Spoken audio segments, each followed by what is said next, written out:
Some towns did not go quiet at night. They simply changed what the noise was for. In this episode, there were 9 case files from the Pacific Northwest, each partially verified through logs, photographs, maintenance reports, and recordings that should have been harmless. They were not.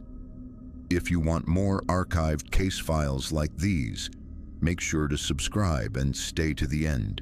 One of these stories left a physical artifact behind, and it should not have. Megan Holt and Brandon Sato arrived in the town because they were tired in the specific way long drives created. Eyes dry from headlight glare, shoulders tight from constant micro-corrections on wet pavement, brains craving a room that stayed still.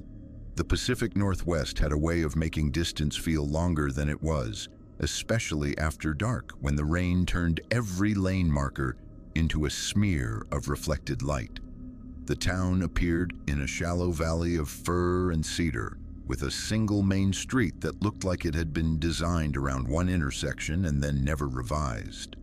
There was a gas station with a bright canopy, a diner with a flickering open sign, and a motel that advertised vacancy in letters that buzzed quietly in the rain. They checked in under fluorescent light that made everything look colder. The clerk asked for an ID, slid over a key card, and said nothing else that suggested conversation. The lobby television played low-volume weather. A tray of stale mints sat untouched near the register. Megan noticed the first detail that later mattered.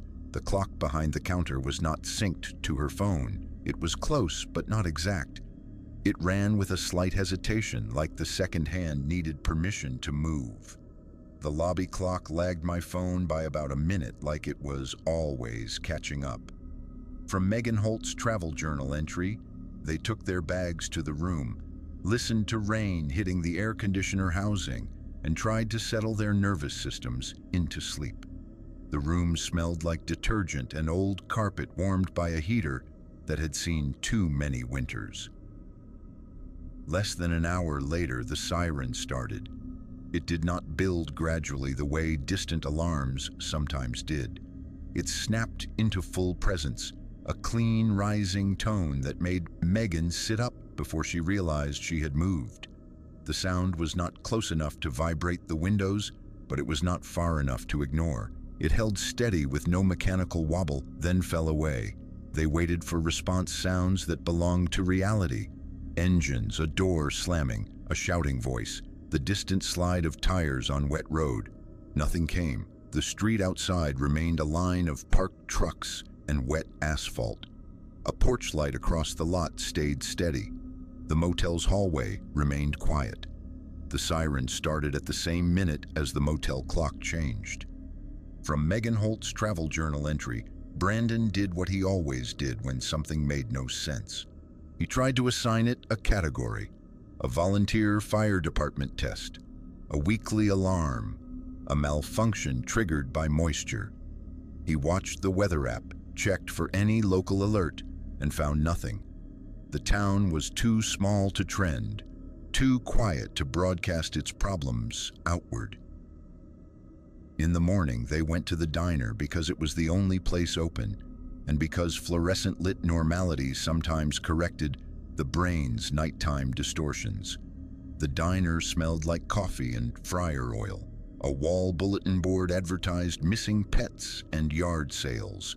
Brandon asked about the siren in a tone that pretended it was casual. The clerk behind the counter did not look surprised. The answer came out like a line that had been rehearsed for outsiders. Megan watched the clerk's hands while the answer happened. There was a small tremor in the fingers that did not match the calm face.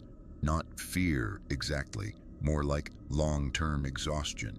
Staff response to siren inquiry appeared rehearsed and intentionally brief. From Brandon Sato's travel note, they let it go because people often did, because travelers did not want to make themselves memorable in a place they would only pass through. But that night, the siren returned. It sounded at the same time, down to the exact moment Megan's phone display changed digits. The note held the same duration and faded the same way, with the same clean drop that suggested a system doing precisely what it was designed to do. Megan recorded it from bed.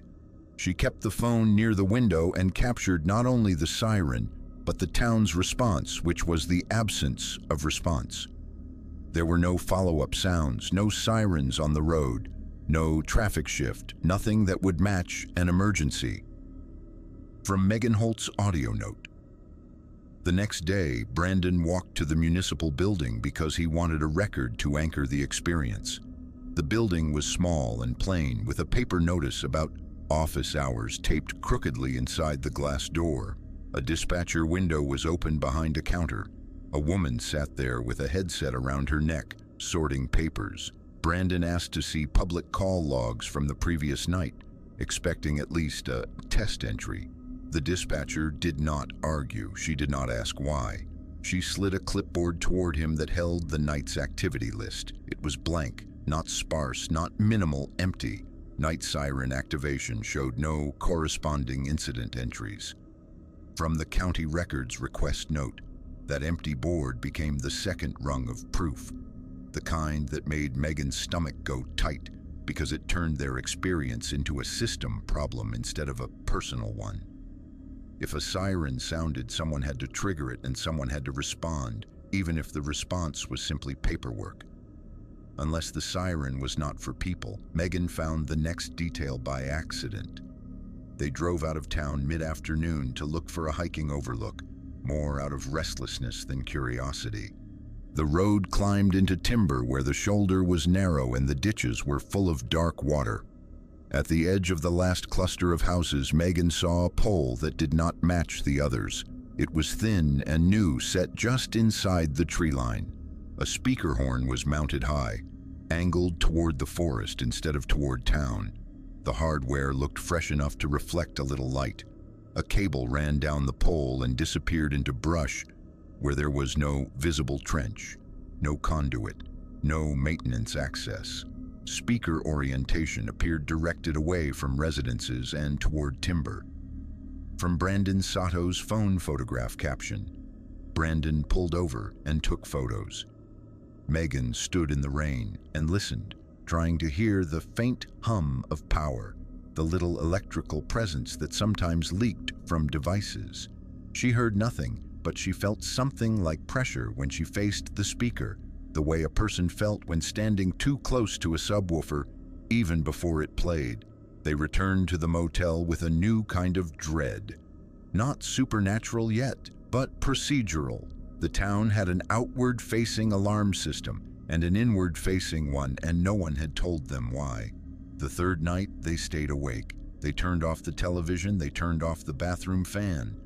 They sat in the dark with the curtains slightly parted, watching the wet street and the tree line beyond the last lot light. The siren started at the same time again. Megan watched the tree line rather than the town because she wanted to see what it was really aimed at. In the first moments, there was only rain and the siren's clean rise. Then something answered. It was not another siren. It was not a car horn. It was not a wolf or an elk. Not any animal sound Brandon could name after years of hiking. It was lower, sustained, with a slow pulse that matched the siren's rise and fall, like a shadow matching a body. The sound came from inside the forest, beyond where the motel light reached, as if the trees contained a throat too large to be seen. During siren, a second tone emerged from the tree line, lower frequency, sustained. From the motel security guard's supplemental statement, Megan realized in that moment that the town did not react because the town was not being warned. The town was performing a ritual of signal, repeating a call that something beyond the pavement had learned to recognize. Brandon tried to record the second tone. His phone picked up the siren clearly, but the low answering sound came through faint, as if the device could not fully capture it. The waveform looked wrong, compressed into a dense band as if the frequency sat below what the microphone wanted to admit. After the siren ended, the answering sound lingered for a few seconds longer, like an animal taking one more breath before going silent. They slept poorly. In the morning, they checked out early and drove past the municipal building one last time. Megan looked up and saw the rooftop siren assembly. Real horn, real mount, power line, maintenance ladder. It was not imagined. It was not a dream artifact. But when Brandon tried to request a copy of siren activation logs, the dispatcher printed a form and handed it over with a neutral face that carried one subtle message. Paperwork would not save them here. Request for siren activation record returned as no data available. From the records office receipt, they left town with an audio file and a set of photographs as their close-up evidence. The files sounded normal when played later on a clean highway in daylight. The siren rose and fell like any town's warning system. The difference was what lived beneath it. In the quiet spaces between the peaks of the siren, Megan's recording carried a faint layer that resembled breath. Not words, not language. A textured exhale that followed the signal as if learning it. Megan saved the file to multiple drives and never deleted it. Brandon stopped taking small towns for granted. He stopped assuming sirens meant help because the case file did not suggest a town that forgot to log alarms. It suggested a town that logged nothing because it was not summoning people. It was summoning whatever listened, where the trees began. Archival transition a town used an alarm like a feeding bell. The next file began at the waterline, where metal keys sank as if someone wanted them found. Eli Navarro took photographs the way other people kept journals. He did not write long entries about how he felt, but he documented small proofs of where he had been. Tide lines on pilings, rain beating on rust, neon signs reflected in puddles. He was staying with friends near the inlet for a few days, sleeping on a couch in a living room that smelled like wet jackets and coffee grounds. The storm that moved through the coast that week was not dramatic in the way hurricanes were. It was the regional kind, steady and persistent, a system that pushed water higher than usual and left driftwood wedged in places it did not belong. The morning after it passed, Eli walked down to the pier to stretch his legs and photograph the aftermath. The dock planks were slick. Seaweed clung to nails.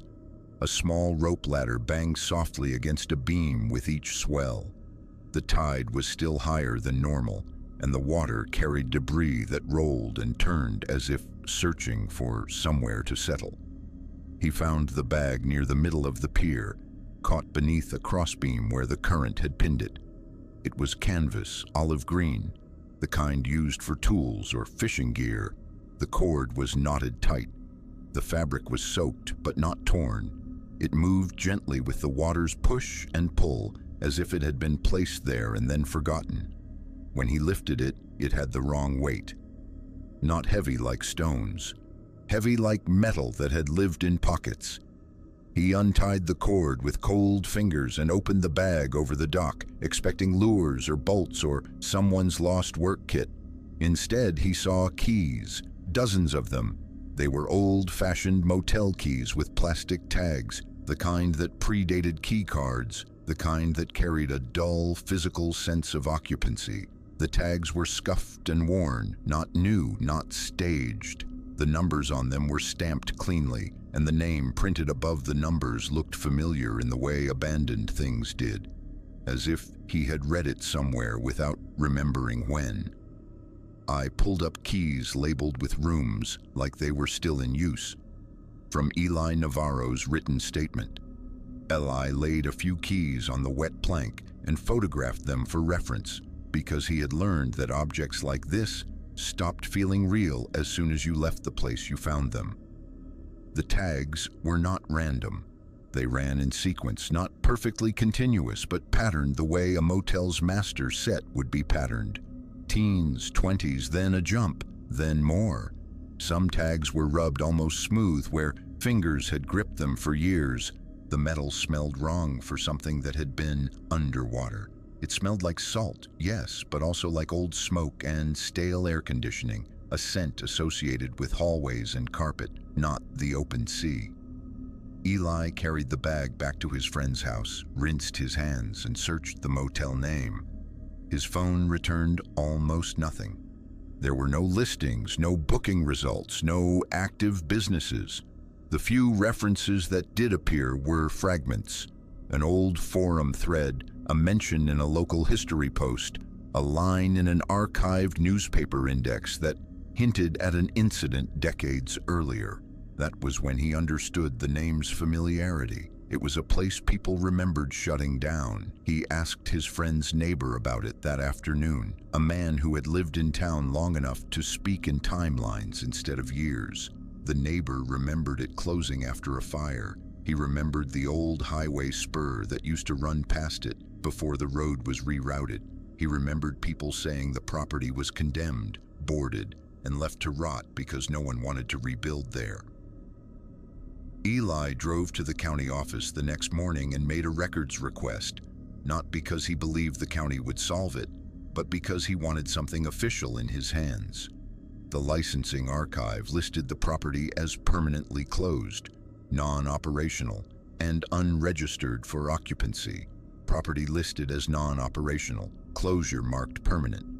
From the county licensing archive extract, he went out in daylight with his camera. The motel sat where the neighbors said it would, down a road that felt less like a route and more like a leftover.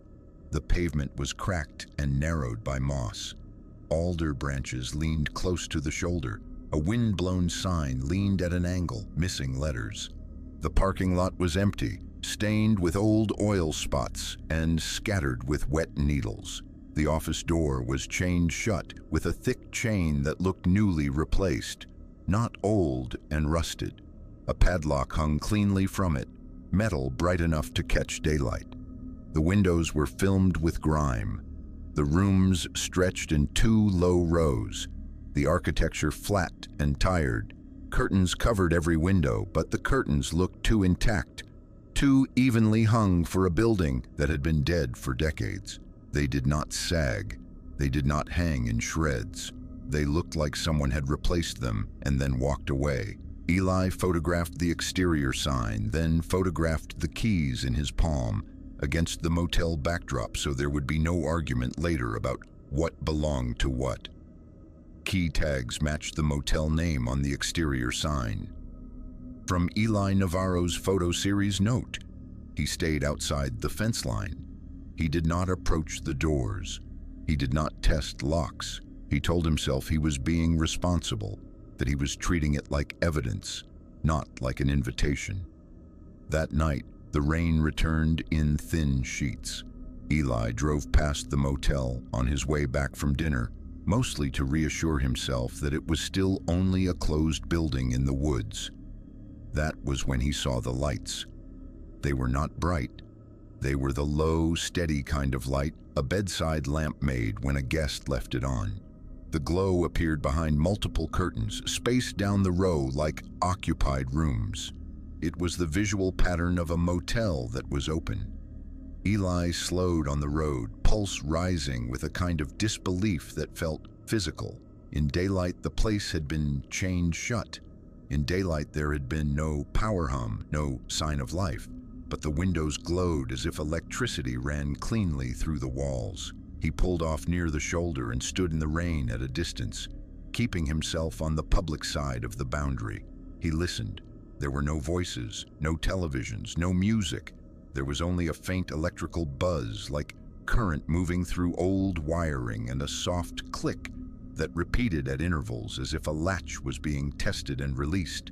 Tested and released. I saw lit windows in rooms that were chained shut in daylight. From Eli Navarro's voice, Memo Eli called the non-emergency line because it was the only adult thing he could think to do. He did not report ghosts. He reported unauthorized occupancy. He reported lights in a condemned building. He framed it in language that sounded reasonable. A deputy arrived with the resigned posture of someone expecting teens and trespassers. The deputy walked the fence line, shone a flashlight into the office window, checked the chain and padlock. The metal looked untouched. The chain lay the same way it had in daylight. No fresh tool marks, no cut links, no disturbed gravel, but the lights remained visible behind curtains, structure secured, illumination observed with no entry indicators.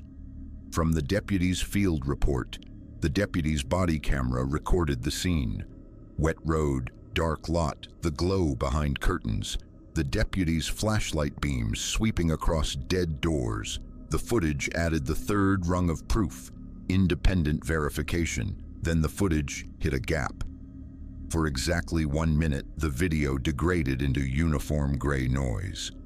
The audio continued, capturing rain, the soft electrical buzz, the deputy's breathing, and the faint click from inside that sounded like a lock being worked by patient hands. When the image returned, the windows were dark.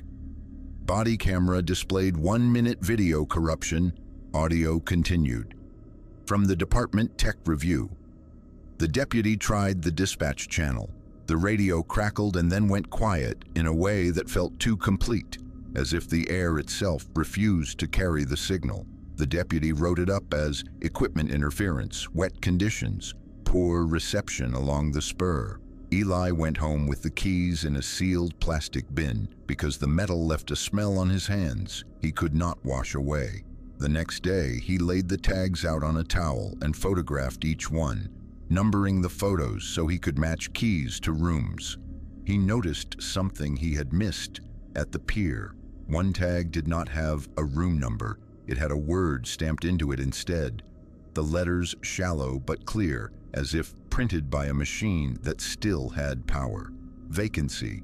It did not feel like a label. It felt like an instruction delivered by the tide. Single key tag bore the word vacancy with no room designation. From Eli Navarro's catalog notes. Eli kept the keys for weeks, telling himself he would turn them over to someone official, someone who would know what to do. But every time he mentioned the motel name to locals, faces closed, conversations shortened, people became busy with other tasks. He drove past the property one more time in daylight and saw nothing but a dead building chained shut, quiet as a locked mouth. That night, at home, he heard a faint metallic jingle from inside the plastic bin, like keys shifting, even though the bin was sealed and untouched. Eli did not open it. He did not check. He only moved the bin farther from where he slept, as if distance could undo the feeling that something had tried to hand him a room. Archival transition keys suggested rooms that still wanted occupants. The next file concerned a mill that had been dead for 2 decades, yet started itself in fog like a machine remembering hands. The mill sat in a shallow basin at the edge of town, where moisture collected and refused to leave. The locals called it the Old Spine because the town had once bent around it. Paychecks, shifts, injuries, and funerals had all passed through that gate.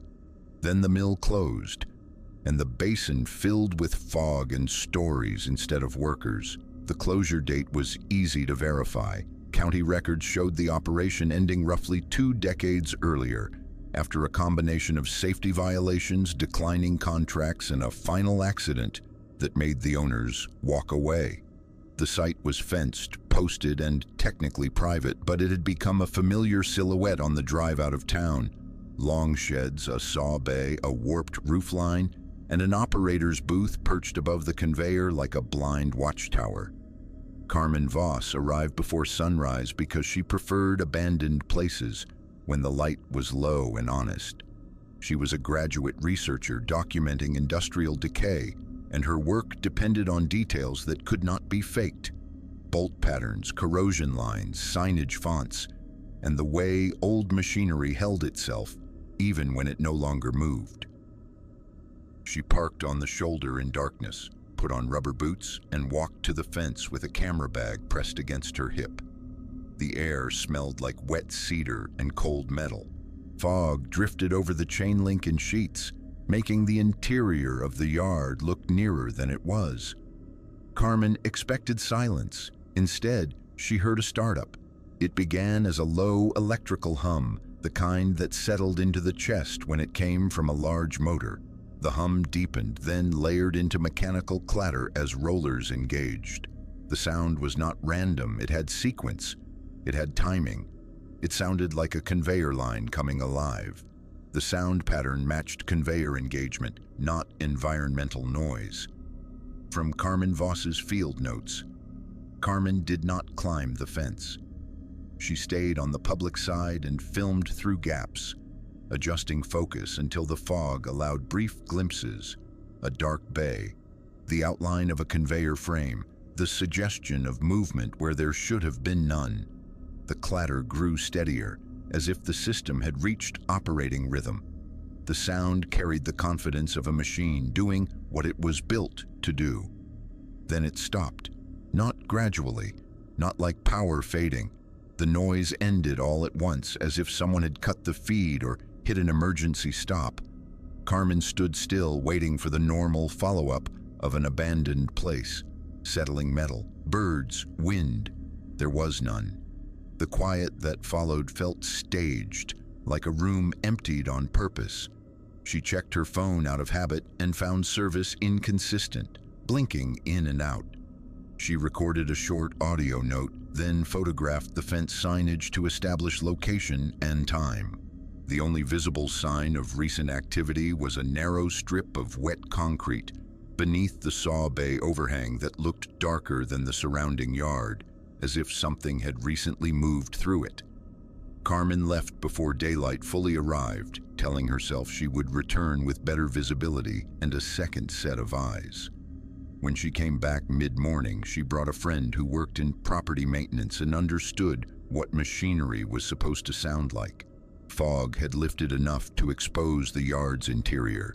Dead stacks of lumber, rusted rollers, collapsed pallets, and weeds pushing through asphalt seams. The first anomaly was on the concrete. Inside the fence line, near the conveyor's receiving end, boot prints pressed into a thin film of moisture and grime. They were not shallow impressions left by someone stepping once. They were a path.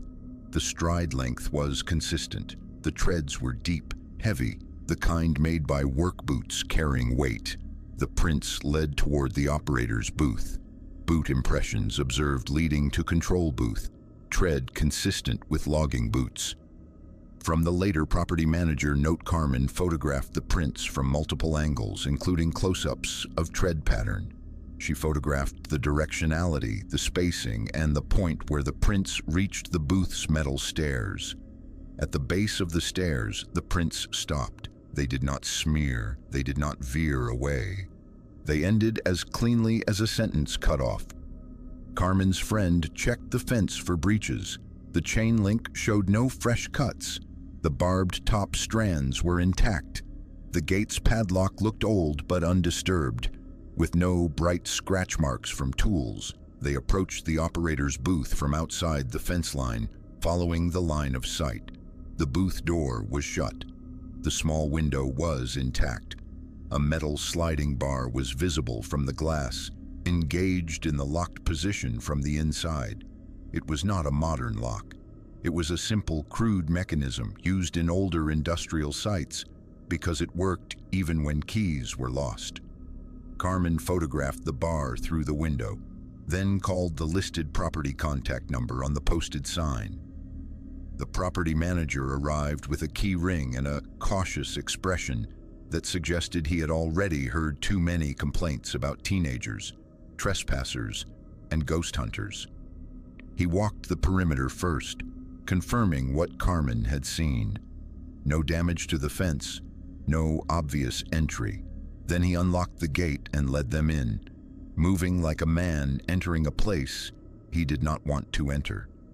He stopped at the operator's booth and stared at the engaged bar. He did not force the door. He did not shake the handle. He leaned in to look through the glass, then pulled a small flashlight from his pocket and shone it across the interior. The control panel was coated with dust. The switches were in the off position. The emergency stop button was depressed. The floor was littered with old paper fragments and flakes of paint, and beneath the panel, on the concrete, were fresh oil droplets. They were glossy and dark, beads that caught the flashlight. They did not belong to the old residue stains spread through the mill's yard. These were new enough to look wet. Oil droplets appeared recent, no active leaks found. From the maintenance inspection log, the property manager documented the droplets with his own phone and then called a maintenance contractor, treating it like an unknown leak that needed explanation before it became liability. The contractor arrived later with gloves and absorbent pads, inspected hoses and lines, and found no active source. The conveyor motor housing showed corrosion and disuse. Power had been cut at the main breaker years earlier. There were no fresh tool marks on junction boxes, no new wiring, no generator noise anywhere near the site. Carmen escalated the file the way she was trained to do: witness, artifact, independent verification, external procedure. She submitted her audio and fog footage with metadata intact. The property manager filed a written report noting the engaged interior bar and the unexplained oil droplets. The contractor added inspection notes and photographs. A county fire marshal's office sent an inspector to verify the site was not being used illegally, because any active machinery in an abandoned facility meant either trespassers or sabotage. The inspector found no bedding, no food, no cigarette butts, no fire pits, no signs of habitation. The only thing that would not reduce to a simple explanation was the trace evidence that demanded physical presence: the boot prints and the oil. Site showed no habitation indicators. Fresh trace evidence remained unexplained. From the fire marshal's summary, Carmen returned once more when the weather forecast predicted fog. She did not go inside the fence. She set a tripod at the roadside where the fence line allowed the clearest view into the saw bay. She positioned the camera to capture the conveyor frame and the operator's booth window, then left it recording. Over the next hours, the video showed a blank wall of mist shifting and thinning. The audio track carried a faint vibration, like distant engines heard through ground rather than air. At intervals, the sound almost formed into the recognizable sequence Carmen had heard before, then fell back into nothing. Near the deepest part of the fog, a shape crossed the frame inside the fence line. It did not move like a person. It did not have edges the way bodies had edges. It looked like an absence passing through fog, a corridor of air where the mist refused to fill. The camera did not focus on it. The sensor hunted for clarity and found none. A moment later, the operator's booth light blinked once, then a pause, then twice more. 3 blinks in total, timed like a signal rather than a malfunction. Observed booth illumination pulsed in a pattern consistent with 3-count signaling. From Carmen Voss's follow-up note: the next morning, Carmen returned to retrieve the camera. The fog had lifted. The yard looked dead again. The booth window was dark. The conveyor was still. But on the concrete beneath the control panel, a single oil droplet remained, too small to notice without looking, too fresh to belong to the long decay of the site. Carmen photographed it in macro, capturing the way it sat on the surface like a bead that had not yet decided whether to spread. That droplet became the close-up object for her file, a simple physical thing that should not have existed in a place cut off from power and hands. Carmen stopped documenting abandoned mills after that season. She told colleagues it was funding and schedule. She told friends it was safety. In her private notes, she wrote a shorter reason. The mill did not feel empty. It felt automated, like something had learned how to imitate work, how to replay the sounds of labor without laborers, and how to acknowledge when it was being watched. Archival transition: a mill tried to work without workers. The next file involved a town that rewrote its own welcome sign after rain, as if weather carried new instructions. The sign stood at the eastern entrance of Harbor Ridge, on a sloped patch of grass that never fully dried. It was the kind of municipal object meant to disarm travelers: cheerful paint, a simple logo and letters large enough to read at speed. The board was mounted on two thick posts and braced with metal straps. In daylight, it looked maintained, not new, but cared for.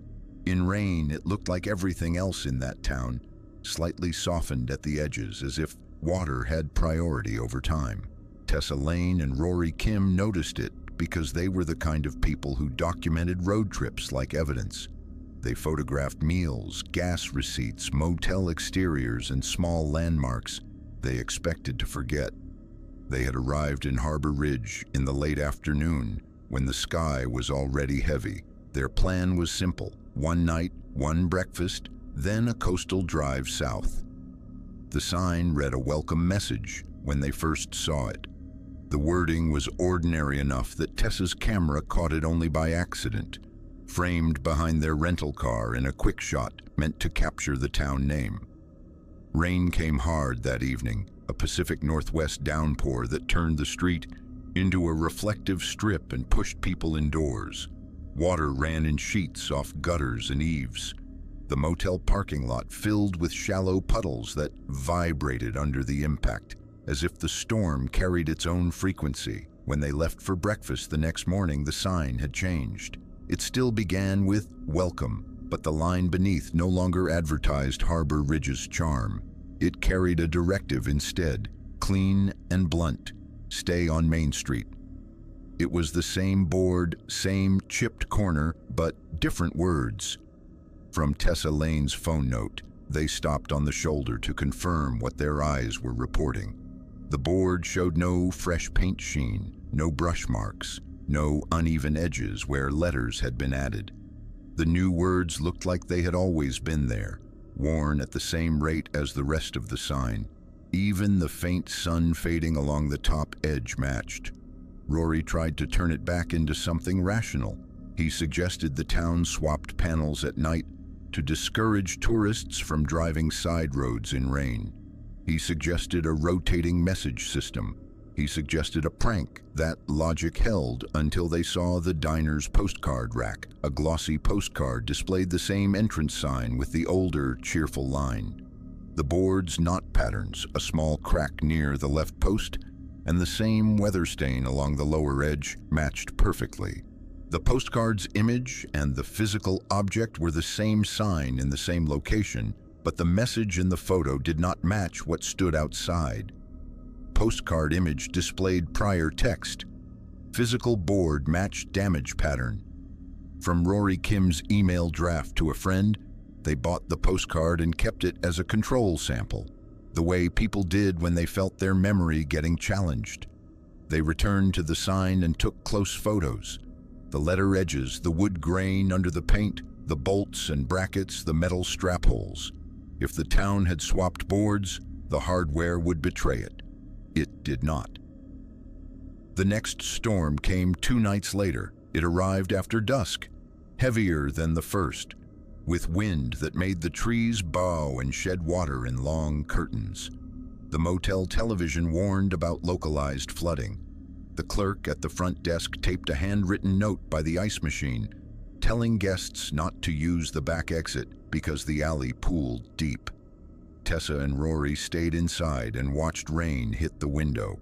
The town quieted the way small towns quieted when weather erased choices. In the morning, the sign changed again. This town closes at night. It read like a rule, not a slogan. From Tessa Lane's travel journal entry, the words were not written like humor. They were written like policy. The letters were evenly spaced, perfectly aligned and weathered, in a way that suggested they had lived there for years. The punctuation was absent. The tone was official without identifying any office. Rory began tracking it like a schedule. Tessa began treating it like a file.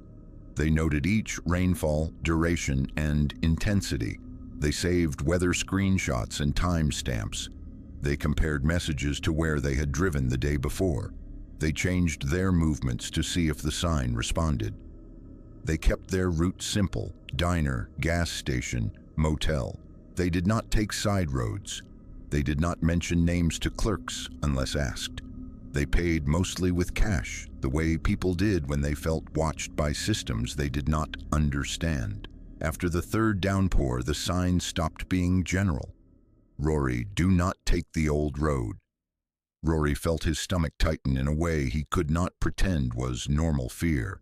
He had not told anyone in town his name beyond a card swipe at the gas station and a single reservation entry at the motel. He had spoken it aloud only once, quietly, inside the room, as he checked their itinerary. The sign used my first name without me giving it aloud. From Rory Kim's written statement, Tessa took photos from multiple angles. The board's surface showed no seams. The letters sat beneath a thin layer of grime, consistent with rain splash and roadside dust. Nothing about it looked freshly altered. They escalated. That afternoon, they placed their rental car in a turnout across from the sign and aimed a dash camera directly at it. They left the camera running through the next storm, capturing the entrance lane, the roadside grass, and the board under headlight glare.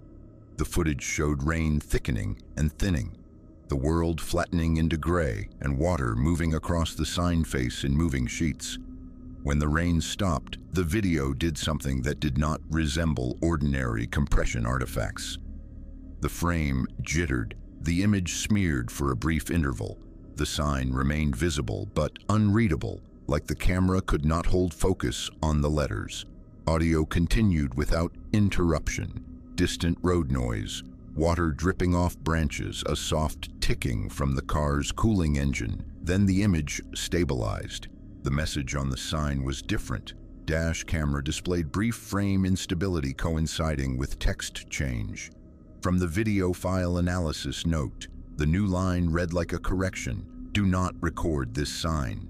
Tessa printed a still frame later because she wanted a physical object that could not be rewritten by a phone gallery. The print showed the sign mid-change, letters blurred into shapes like half-formed language. They took the video to the town's small police office, which was a modest building with a single window and an emergency phone mounted outside. The officer on duty watched in silence. He did not ask for a copy. He did not request identifiers. He did not treat it like a prank complaint. He suggested they leave. The suggestion arrived with the weight of procedure, the way someone spoke when they could not put the real reason on paper. Advised travelers to depart town. No incident report created. From the public records query result that night, they packed without discussing it. They paid for the room, left the key, and drove out before full dark, choosing the widest route back to the highway. They did not stop for gas inside town. They did not look back until they were surrounded by the indifferent lights of a larger road. In the morning, safe miles away, they reviewed their photo set. The earliest picture, the accidental one where the welcome sign sat behind their car, no longer showed the cheerful message. It showed the first warning instead. "Stay on Main Street." The metadata said the photo had been taken before the first downpour. The image insisted it had always carried instruction. It was not only the sign that changed, it was the record of what it had ever said. From Tessa Lane's later summary email, their close-up evidence object became the diner postcard. When they held it under strong light, they could see faint abrasion where the older slogan had been printed. The ink layer looked disturbed, as if something had scratched at it without tearing the paper. In a few places, the glossy finish had been disrupted in thin lines that resembled letter edges, trying to form beneath the original print. They did not return to Harbor Ridge. Weeks later, Rory found a detail that made him stop breathing for a second. A new charge on their card, small, repeated, paid to a utility provider in Harbor Ridge, as if something in that town had continued to bill them for presents. The charge appeared once a month, always at the same minute past the hour. He canceled the card. The sign's messages never stopped existing. They simply stopped being visible to him. Archival transition a town, edited language like a system updating itself. The next file came from the coast, where a lighthouse blinked the wrong rhythm and a ferry vanished into fog too soon. The ferry route between the peninsula and the small island town was treated like public infrastructure, not adventure. Locals used it to get home after late shifts, to move supplies, to keep appointments on the mainland. The schedule was printed on laminated signs at both terminals and updated so rarely that most people memorized it without trying. On the night it happened, the water was calm enough to mirror shoreline lights. In broken streaks, fog sat in layered bands and moved in slow sheets, not the dramatic rolling kind, but the quiet kind that looked thin until it swallowed distance. The crew had seen worse. They ran anyway. Maren Ellis, a deckhand on the late crossing, noticed the lighthouse before anyone else mentioned it. She knew the light's cadence from repetition and habit. It was the coastal equivalent of a metronome, a reassuring pattern that told mariners they were where they thought they were. That night, the rhythm was wrong. It blinked too fast, then paused too long, then repeated the same burst again. Not random failure, not a bulb struggling. The pattern resembled deliberate signaling. The lighthouse cadence was not the standard interval listed in charts. From the crew incident worksheet, Marine checked the charted light characteristic posted in the wheelhouse. It was the same one the captain used for confirmation in low visibility. The printed description did not match what her eyes were watching. She looked for a rational explanation, a secondary light, an auxiliary beacon, a shore signal reflecting strangely in fog. But the flashes came from the correct tower and held the same directionality, steady and centered like a true navigational aid. 3 rapid flashes, a pause, 3 more. The captain noticed after Maren reported it through routine channels, and he logged it as a navigation irregularity. In the same entry, he recorded the 3 and 3 cadence because it was distinct enough to be described without interpretation. The ferry departed on time. As soon as they cleared the breakwater, the fog thickened with unnatural speed. Visibility did not gradually reduce. It collapsed at a boundary, as if the vessel had crossed a line and entered a pocket of air with different rules. The deck lights reflected back in a pale halo, and beyond the railings there was nothing but white. Passengers stayed inside. The engine tone remained normal. The wake sounded like a soft tearing through paper. Maren stayed on deck for routine checks, and because her body did not trust enclosed spaces when the horizon disappeared. She watched the lighthouse blink behind them until it became a faint smear, still pulsing its wrong code into the fog, like a message sent to something that did not use radios. The first instrument anomaly came from the radar.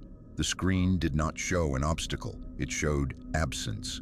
A narrow corridor of blank returns, an area where the radar behaved as if it could not find water, shore, or itself.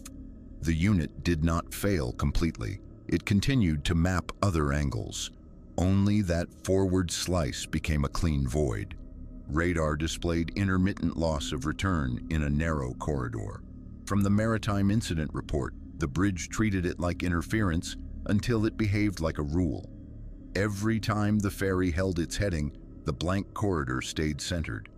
When the captain adjusted course by a few degrees, the blank shifted with them, as if it was attached to the vessel's path rather than the environment. They did what crews did when they felt uncertainty but needed to sound professional. They double-checked compasses. They checked speed over ground. They confirmed engine output. They called the harbor master and reported reduced visibility. The radio answered with a hiss that sounded thicker than static, almost wet, as if the channel carried breath. Maren later wrote that the fog had texture, not just appearance. It dampened sound without fully muting it, making the world feel padded. Even the ferry's own horns sounded wrong, flattened, swallowed at the edges. The next entry in the ship's log showed a simple fact. The ferry disappeared from shore view earlier than expected. That could have been fog alone. But a shore camera later confirmed something that bothered investigators more than poor visibility. The vessel's navigation lights faded, as if the ship had moved behind an obstruction that did not exist on open water. The crossing continued inside milk-white air for an interval no one could pin down precisely, because time began to fracture in small, quiet ways. Marine checked the wheelhouse clock. She checked her phone. She checked the small watch she wore for shift timing. The devices disagreed by 1 minute, then drifted into agreement again. It did not feel like ordinary clock drift. It felt like a deliberate duplication, a single minute being played twice. My phone showed the same minute twice before it advanced. From Maren Ellis's personal note on deck, she noticed something else. The lighthouse flashes stopped being behind them. For a brief span, a faint pulse appeared ahead, as if the ferry had somehow passed the tower without passing land. Maren watched the whiteness and tried to locate the source, but it had no clear point. It was a rhythm inside the fog rather than light through it. When the ferry finally emerged, the shoreline returned abruptly, lights snapping into existence as if someone had flipped a switch. The vessel arrived late, but not late by enough to match the crew's sense of how long they had been inside the void. It arrived with routine intact, no alarms, no injuries, no visible damage. The official paperwork recorded a delay. The passengers shrugged and moved on. The disturbing part arrived at first light, a life vest washed onto rocks near the mainland pier, damp and intact, as if it had been placed rather than lost. The vest showed no tears, no abrasion, no salt crust that suggested it had drifted overnight. It smelled faintly of ozone, sharp and clean like air after electrical discharge. It smelled like ozone, and it was still damp but not cold. From Maren Ellis's personal note, a harbor worker bagged it as potential property and sent a report to the harbor office. The inside collar carried an identifier number printed in a format used for inventory control. The harbor master checked it against the manifest from the previous night. The number did not exist. It did not match any passenger ticket record, any crew-issued flotation inventory, or any emergency equipment database. It was a label without a corresponding paper trail. Recovered flotation device bore identifier not present in passenger list. From the harbor master's email summary, the case escalated beyond a local oddity when the Coast Guard requested lighthouse maintenance logs. The lighthouse was automated and recorded output. Its system reported normal operation throughout the night, with no deviation in cadence, no power fluctuation, no manual override. Yet multiple witnesses described the same abnormal rhythm, and 2 independent sources provided recordings. The first was a short video from a private boater anchored in the inlet. The boater had filmed the fog because it looked cinematic against the tower's beam, and the camera captured the wrong code clearly. 3 flashes, pause, 3 flashes, repeating. The second source was less direct but more difficult to dismiss. A timestamp anomaly. The boater's file metadata showed the same minute listed twice in sequence before continuing forward, as if the recording had lived through a duplicated segment of time. Metadata displayed duplicated minute, file otherwise intact. From the digital forensics note, investigators tried to frame it as software error. They tried to blame time settings, battery drain, corrupted storage. But the duplicate minute aligned with what Maren described on her phone and what the ferry captain's log implied through conflicting estimates. The proof ladder held witness accounts, artifact evidence, independent capture, official review, unresolved physical trace. Maren's final detail tightened the case into a familiar black pine pattern. During the crossing, while she stood alone on deck, she had muttered a short phrase under her breath. Not a radio call, not a report. A private sentence meant only to keep her grounded. A minute later, she heard it on the ship's radio speaker through the wheelhouse window, in her own cadence, flattened by static, like her voice had been borrowed and returned with delay. I heard my own words come back through the radio 1 minute later. From Maren Ellis's written statement, She did not claim a ghost. She did not claim a voice from the dead. She described it as a system behavior, the way a professional described an instrument doing something it should not do. The close-up object for the file remained the photograph of the life vest tag, a clean, legible identifier that connected to nothing, a number assigned by something that imitated human record-keeping without participating in it. In the weeks after, the ferry continued to run, and the lighthouse continued to blink its normal cadence on paper and in official logs. But locals began to mention that on certain fog nights, the light looked wrong if you watched long enough. They began to avoid the late run without explaining why. Marin requested reassignment to daytime shifts. She kept the screenshot of the tag number in a folder labeled like a joke. She did not laugh when she opened it. Archival transition a lighthouse signaled into fog with a pattern that kept appearing elsewhere. The next file involved paper instead of water, a town archive where an entire neighborhood had been cut out like a mistake.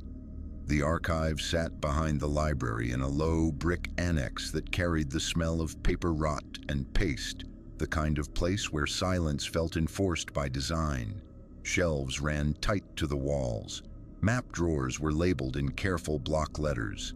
A small desk fan turned slowly near a stack of brittle folders, pushing dust in lazy spirals. The clerk who watched the room worked part-time and treated the collection like a living thing that could be injured by careless hands. She wore thin gloves when she touched anything older than a few decades. She kept a log book and asked visitors to write their names in it, as if names mattered to the building. Nina Carver arrived with the usual reasons people came to places like this. She was a genealogist, trained to expect boredom and rewarded by small discoveries.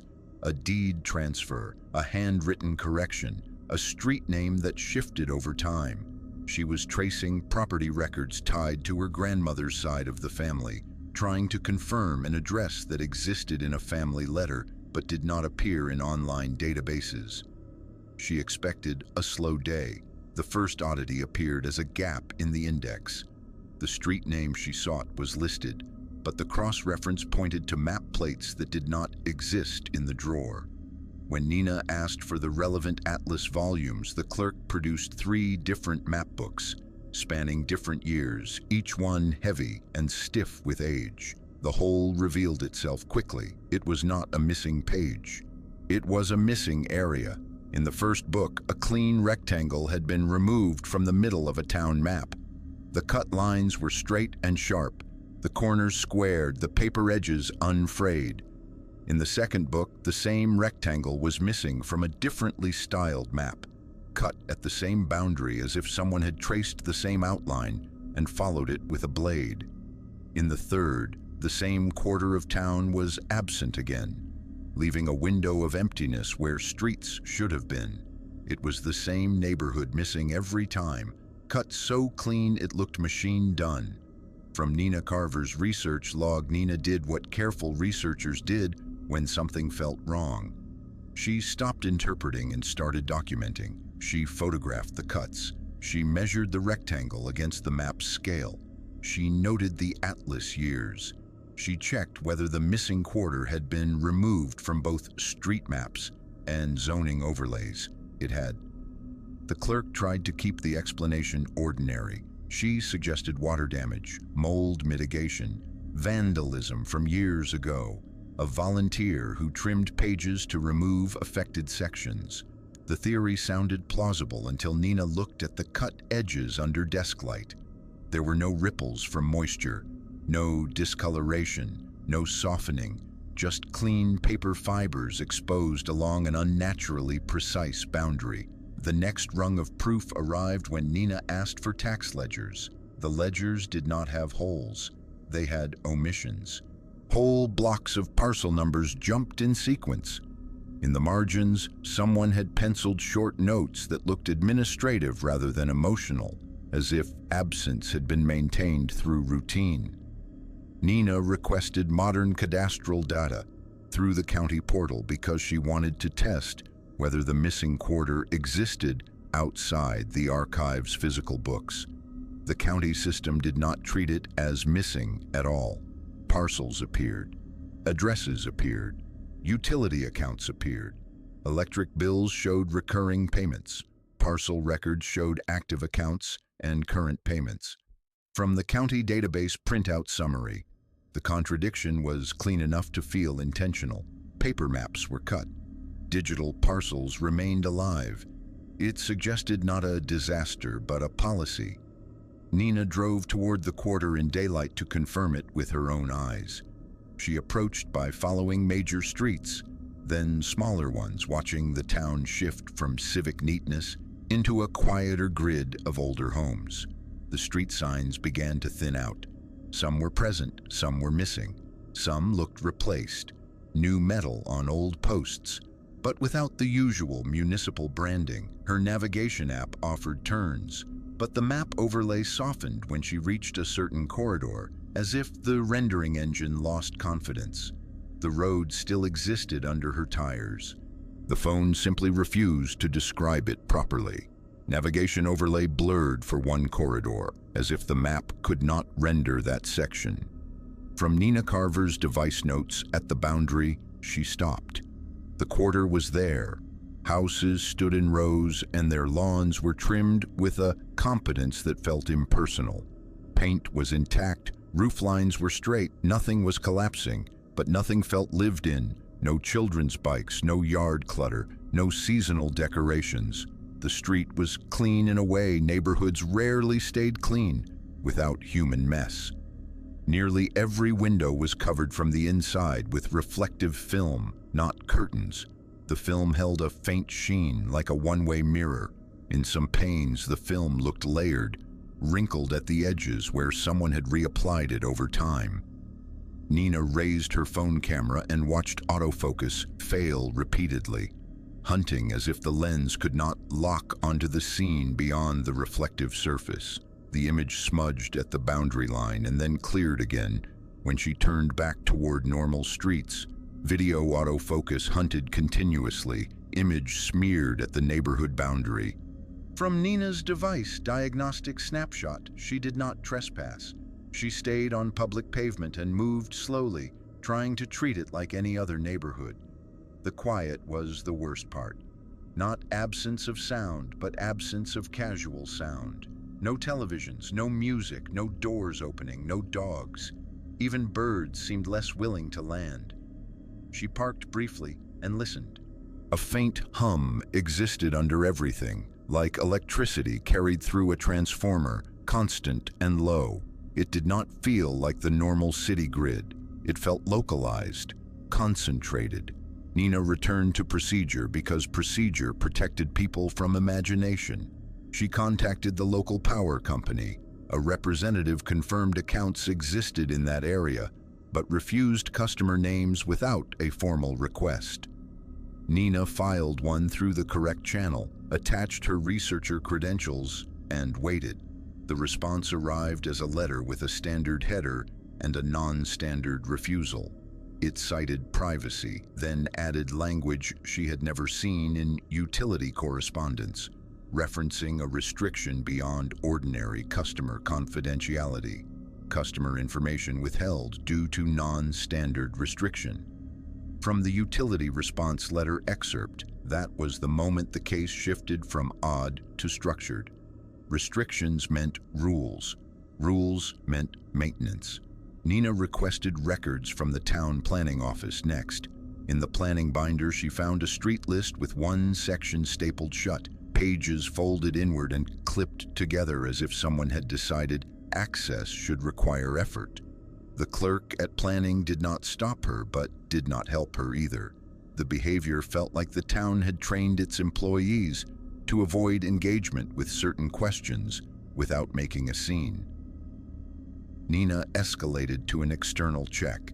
She hired a private investigator to pull delivery routing data, emergency response maps, and postal validation. The investigator returned with a summary that read like a system error report. The addresses existed for billing and taxation, but they did not exist for routing. Mail validation rejected them. Standardized dispatch software could not place them. Delivery platforms returned blank results, as if the coordinates were flagged in a database upstream. Addresses active for utilities absent from standardized dispatch routing. From the investigator's summary, the ladder of evidence was now visible in the file. Witness observation, physical artifact in the archive, active county data, non-standard restriction letter, and independent investigator confirmation.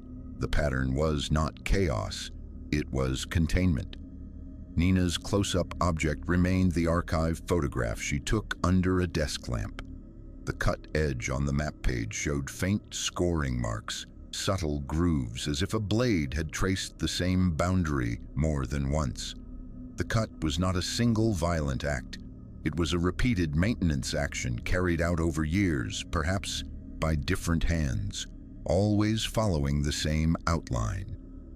One absence, carefully preserved. Nina never returned to the missing quarter after dusk. She did not need to. By then, she understood the premise of the place. It was not hidden by accident. It was protected by systems, by paperwork, and by the quiet cooperation of a town that had learned not to point. And when Nina checked the archive logbook a week later, the page she had signed was different. Her signature remained, but the address she had written beside her name was gone. The ink lifted cleanly, as if it had never dried. My entry remained, but the line with my target address was missing. From Nina Carver's follow-up note, archival transition. A town protected a missing place with paper, blades, and restrictions. The next file concerned what the town did to its windows and what happened when someone looked anyway. The town sat inland where the river widened and slowed, a place that should have felt ordinary. It had a general store with a crooked porch, a post office that closed early, and a bar whose neon sign buzzed through the evening like an insect. From a distance, it looked like any small Pacific Northwest settlement that survived on logging history and seasonal work. The pattern did not announce itself. It assembled quietly. Aaron Walsh arrived on a short travel nurse contract, driving in on a gray afternoon with rain hanging in the trees, even when it was not falling. She noticed the first house because it threw daylight back at her windshield. The window looked like a sheet of hammered metal. Then she saw the second, then the third. By the time she reached her rental, she had counted enough to stop blaming coincidence. Almost every house had windows covered in foil. Not a little foil, not a strip in one pane. Whole windows pressed flat, taped down at the edges. Seams overlapped as if the residents had learned to leave no gaps. The foil reflected the road, the sky, and Erin's car as she passed, turning the town into a corridor of imperfect mirrors. The foil coverage was near total, even on sunny side windows. From Aaron Walsh's orientation note, she assumed the normal explanations first, because normal explanations were part of staying functional. Heat control, privacy, eccentric local trend, a prank that became tradition. But what unsettled her was not the foil. It was the behavior around it. No one stood at windows. No one leaned on sills. No curtains shifted behind the foil. No silhouettes crossed the reflected surfaces the way they did in normal neighborhoods.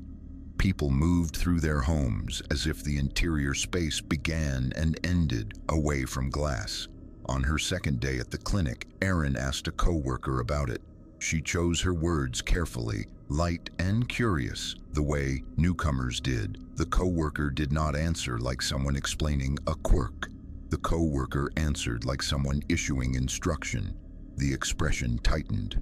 The gaze dropped briefly, not to the floor, but to Erin's hands, as if checking whether she was the sort of person who might peel tape. Erin did not press. Later, in the staff break room, Erin noticed a laminated notice pinned to the bulletin board among shift schedules and infection control reminders. It looked unofficial, printed on plain paper, then sealed in plastic as if it had earned permanence through repetition. It did not read like a rule. It read like a survival habit. Do not remove window coverings. Do not approach uncovered windows. Report any gaps. From the clinic safety bulletin photograph. That night, Erin walked back to her rented room after a late shift. The streetlights were weak and spaced far apart, and the town's darkness felt heavier than the surrounding forest. Most windows reflected only black. Most houses gave back nothing. Then she saw the exception. One house had foil peeled at a corner. A thin triangle of glass showed through, no bigger than a hand. The gap looked accidental, like weather had lifted tape. It looked like the first crack in a sealed system. Erin slowed without meaning to. Curiosity felt automatic. She angled her head, trying to catch a glimpse of interior light. Behind the exposed glass was brightness that did not match any normal lamp. It was too white, too steady, like a floodlight pointed inward.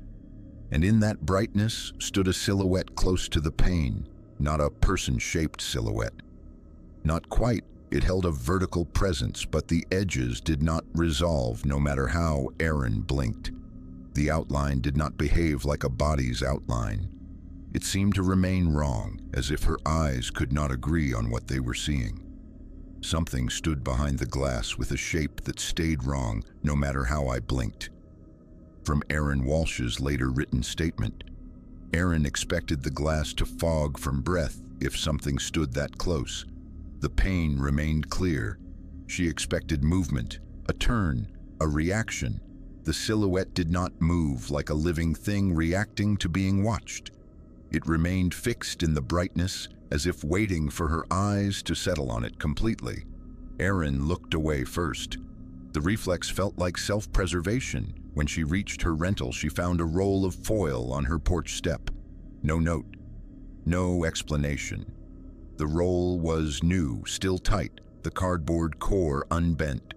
It had been placed deliberately, centered, as if the giver wanted it noticed immediately. The next morning, a neighbor crossed the gravel lot and handed Erin a single strip of foil folded neatly into thirds. The neighbor did not smile. The neighbor did not linger. The gesture felt less like hospitality and more like an offered tool. Erin noticed the neighbor's eyes did not move to Erin's face. They moved to the windows. Foil was delivered to renter without request. Behavior suggested warning. From the property manager's incident note, Erin treated it like a case file because she could feel her own mind trying to protect itself with denial. She began documenting, not in a dramatic way, but in the procedural way she used for medication logs and incident forms. She recorded what time the town got quiet. She noted which houses had newer tape. She photographed the foil seams on her own window and the neighbor's strip as a physical artifact.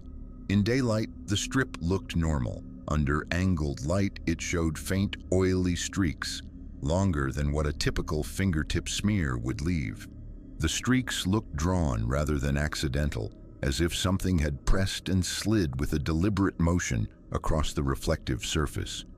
Foil strip displayed elongated oil streaks, inconsistent with casual handling. From Erin Walsh's evidence notes, the proof ladder escalated when Erin's workplace security cameras captured something the town itself never explained. A clinic security guard pulled Erin aside and showed her footage from the exterior camera that faced the staff parking lot. The camera's view included part of the residential street where Erin rented. At a late hour, when rain was misting and the road shone, reflections began to move across multiple houses in sequence. It looked like a traveling light source, but the source itself never appeared. Only the reflections did, sweeping across foil's surfaces one after another like a scan line. The pattern was orderly. It did not bounce. It did not wander. It progressed. Reflections moved in sequence across multiple residences, consistent with a traveling light source. From the clinic security summary, Erin tried to make it safe by making it controlled. She left a gap in her own foil no larger than a fingertip, positioned low enough that it would not catch attention from the road. She set her phone on the windowsill with the camera facing outward, recording. She went to bed with the kind of unease that made sleep thin. In the morning, the gap was gone. The foil had been pressed flat, edges smoothed, tape resealed. It looked as if someone had stood outside and worked carefully, taking time to erase the mistake without damaging the rest. Her phone recording existed. The file was intact.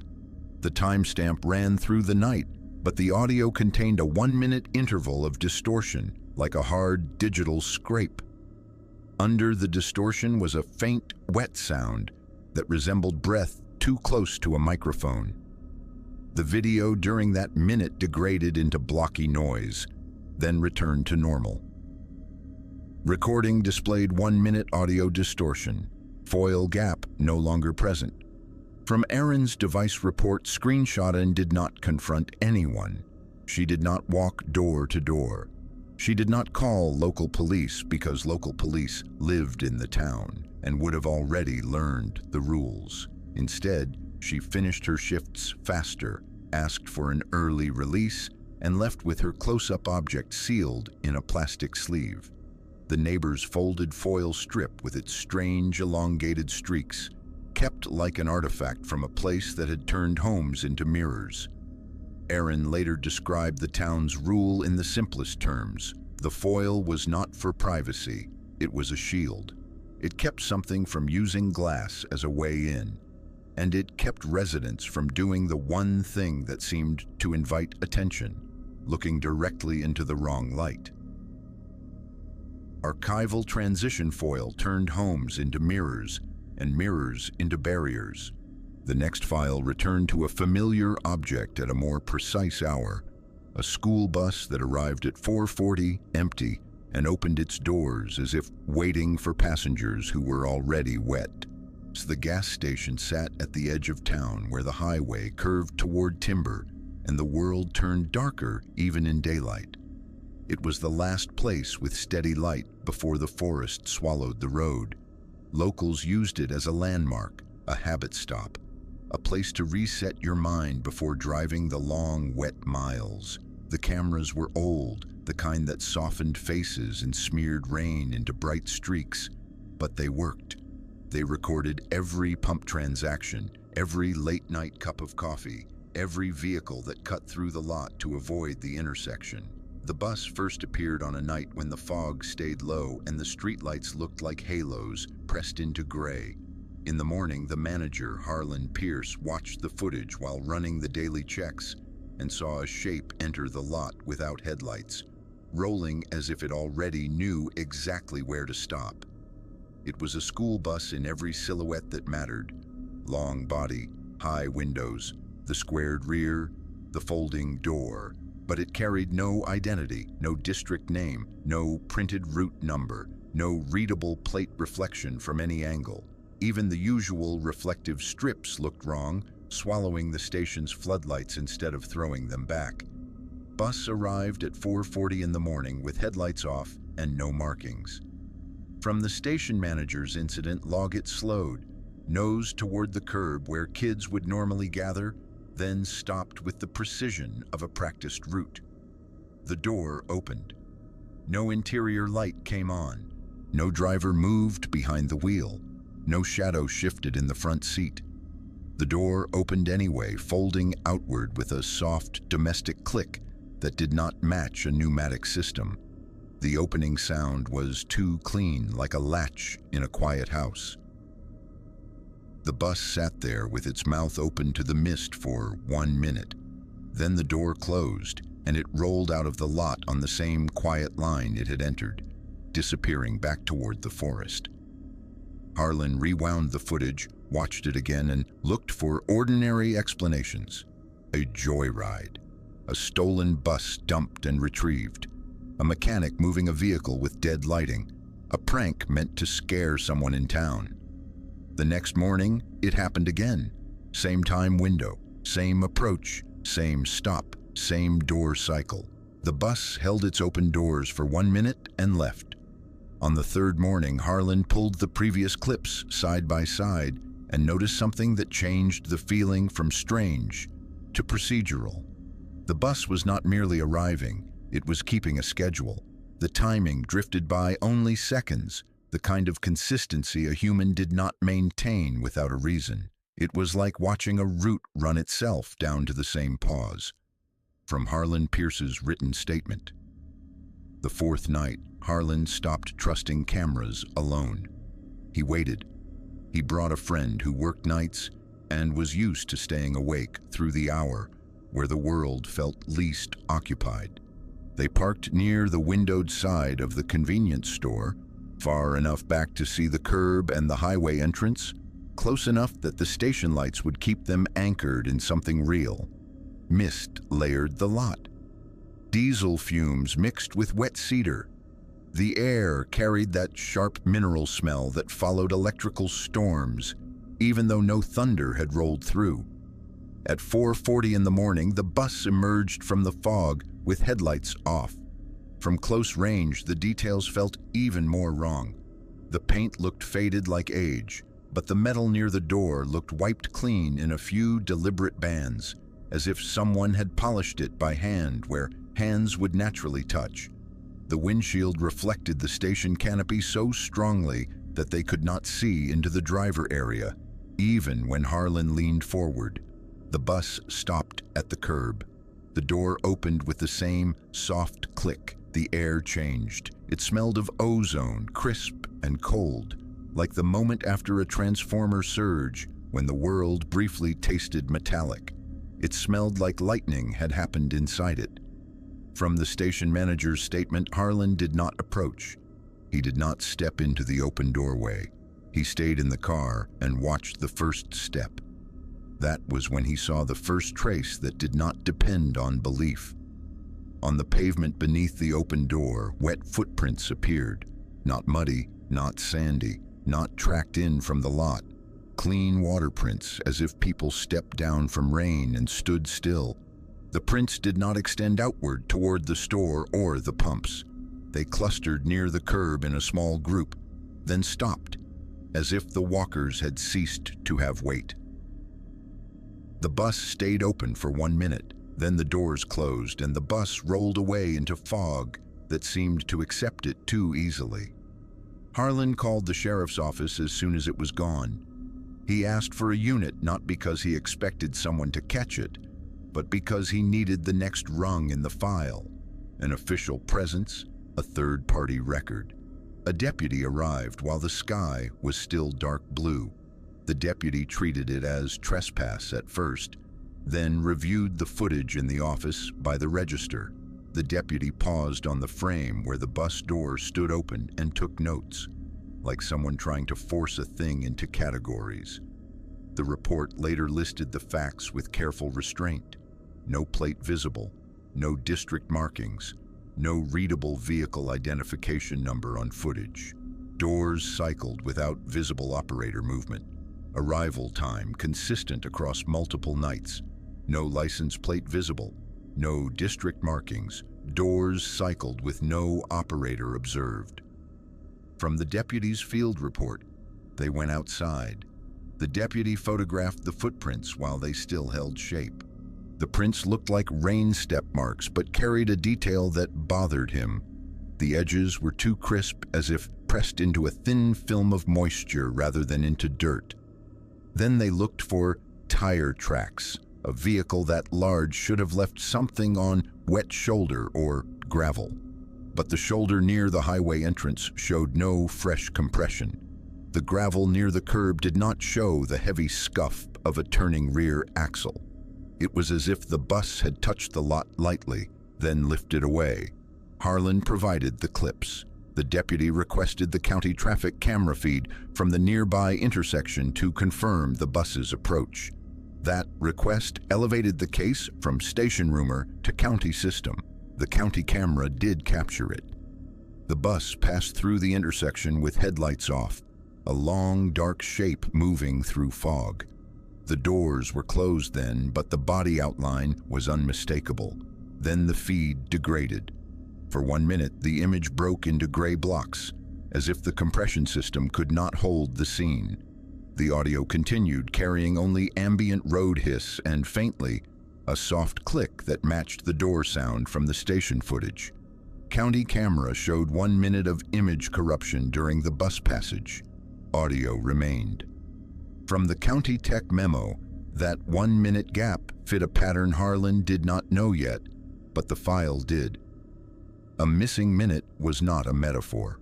It was a recurring absence that kept appearing across unrelated incidents like a system signature. The deputy made calls to local districts. No bus was reported missing. No late route existed that would explain the hour. No contracted maintenance crew claimed movement. The nearest depot denied any night transfer. The answers did not sound confused. They sounded final, like people who had learned not to keep asking. Harlan kept building his own proof ladder because the road taught him that if a thing came back, it came back under the same conditions. He printed a still frame from the station footage and pinned it behind the counter. The image showed the open door and the first step. The graininess hid detail, but one shape on the step stayed visible even through blur, a smear dark against yellow paint. It looked like a handprint, except it was too long and narrow, as if the fingers had been drawn out past human proportions. The smear sat exactly where a person might steady themselves stepping down, except the prints below did not lead away. Dark smear on the first step resembled a handprint, but was too long and narrow. From the evidence photo notes in the following nights, the bus returned once more, then again, then stopped entirely by the end of the month. No final event, no escalation, just absence, as if a route had been discontinued because whatever it was meant to pick up had been removed from the schedule. Harlan's behavioral scar was simple and permanent. He stopped opening the store door at night unless a vehicle's driver was clearly visible. He stopped stepping outside when cameras showed an unmarked vehicle waiting near the curb. He began locking the station's side door earlier than policy required, and he kept the printed still frame like a warning to himself that routine could be weaponized. The town filed it as unresolved. The deputy moved on to cases that fit paperwork better. Harlan kept the clips because the bus did not feel like a haunting. It felt like a service, a system that ran a route without needing a driver, opened its doors on time, and waited exactly 1 minute for passengers who left only water behind. Archival transition. The bus opened its doors for a schedule that did not belong to the school district. The final file began where the public expected safety, a sealed radio studio where breath entered a broadcast without a microphone. The station was a small-town signal that covered 2 valleys, a coastal bend, and the scattered timber roads in between. It played weather loops at dawn, community notices at lunch, and long blocks of music overnight for people who worked late or could not sleep. The building itself was plain, a converted storefront with blackout curtains, a steel back door, and a studio that felt more like a sealed room than a performance space.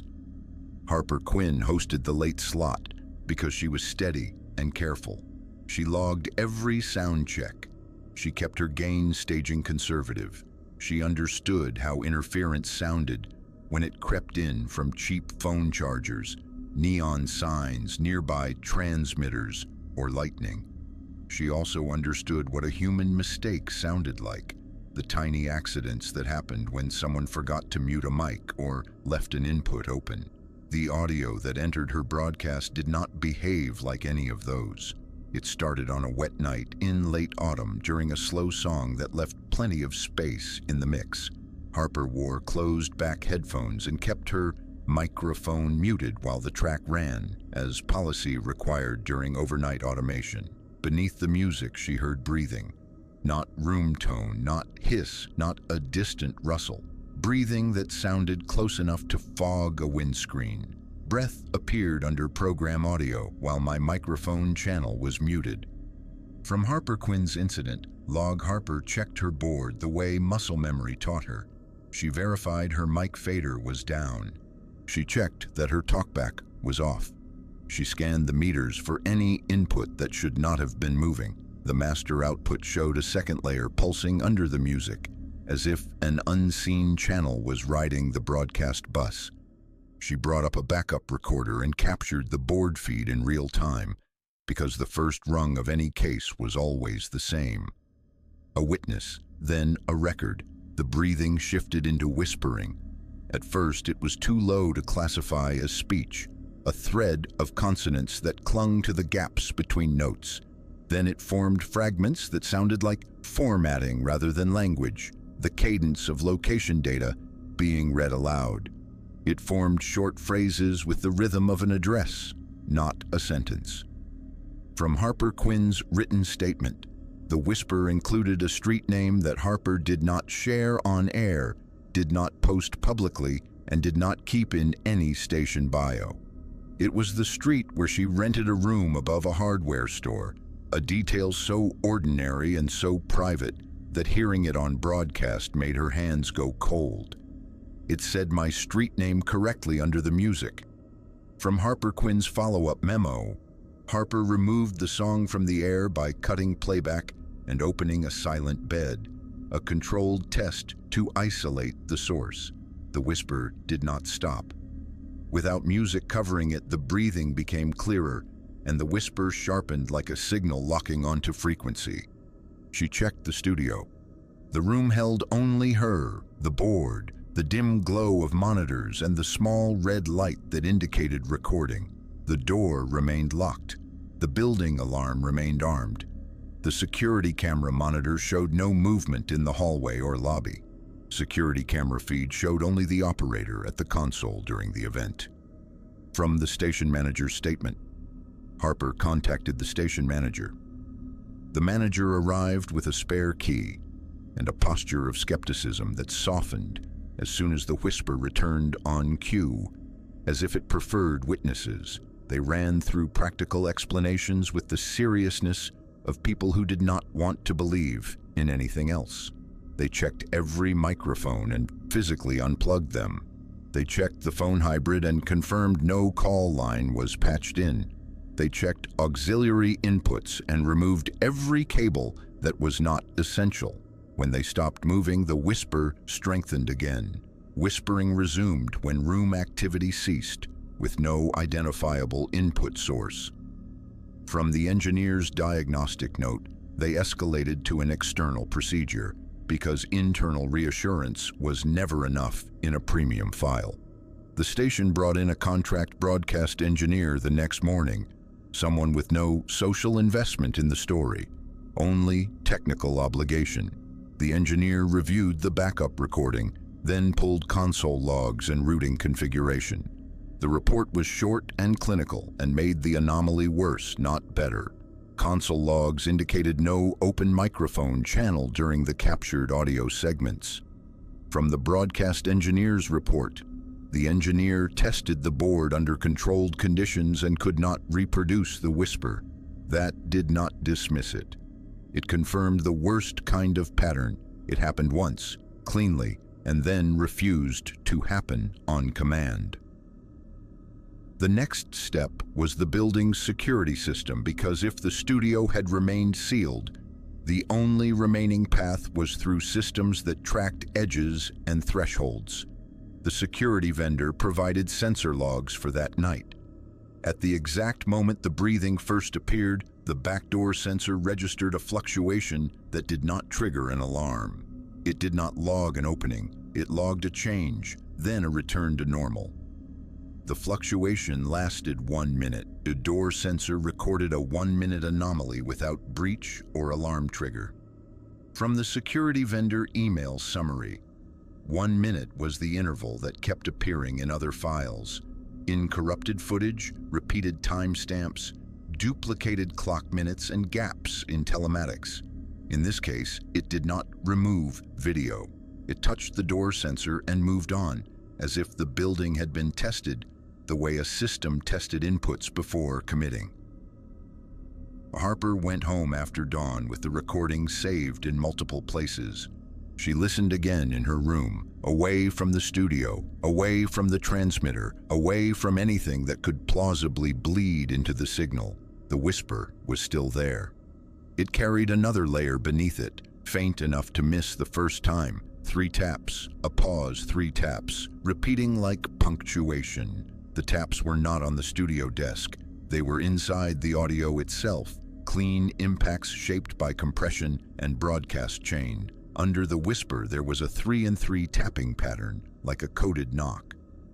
From Harper Quinn's listening notes, Harper made a second controlled test. She exported the file and sent it to a friend in another county, someone with no connection to the station and no reason to pretend. The friend listened and replied with a detail Harper had not mentioned. The whisper did not only contain Harper's street name, it contained a second location, spoken in the same formatting cadence like a routing instruction.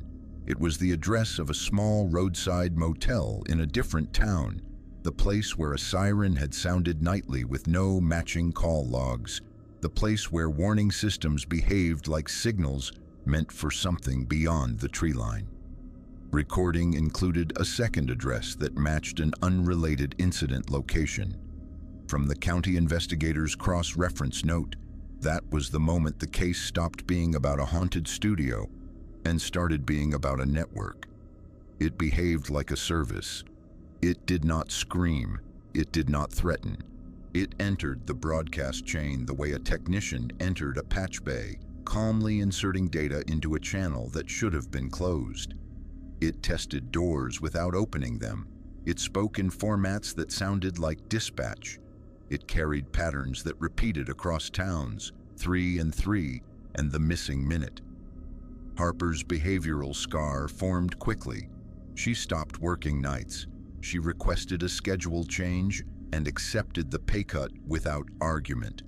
She refused to sit alone in a locked room with a live mic, even when the mic was muted, because the file proved muting was not a barrier. The station implemented new policies, additional cameras, a second overnight staffer when possible, a revised routing configuration, and a hardware lockout for inputs. None of it addressed the core problem because the core problem was never a loose cable. The close-up object for the case file was the exported broadcast recording itself, saved with metadata intact. When engineers analyzed it, the waveform showed the whisper occupying space that behaved like a real microphone signal, complete with breath texture and proximity effect. Yet every physical microphone had been muted, unplugged, and verified.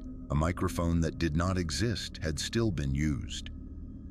Final archival Note 9 case files from small towns across the Pacific Northwest. Different witnesses, different institutions, different landscapes. One repeating structure, signals that behaved like services, records that failed where they should have confirmed reality, 1-minute anomalies in cameras or sensors, and patterns transmitted through routine rather than violence. If one of these files stayed with you, name the detail that made it feel real. Subscribe to Black Pine Archives and remember that warning systems were not always built for the people living in town. Sometimes they were built for whatever listened beyond the tree line.